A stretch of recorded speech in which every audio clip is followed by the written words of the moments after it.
Hi guys, welcome to ITR Expert again. The Excel special of the day is sum.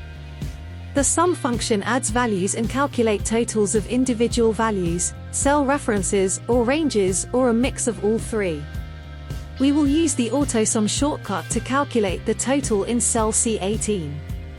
We select C18, we click on the AutoSum drop-down, select Sum, then we select the range of cells and finish the formula with Enter. Now we can apply the formula to all columns by pulling the fill handle to the right. There you go. Follow us for more and write in the comments if there is anything you would like us to cover. Bye now. If you like this video, please hit the thumbs up. Subscribe to the channel and click the notification bell. Thank you.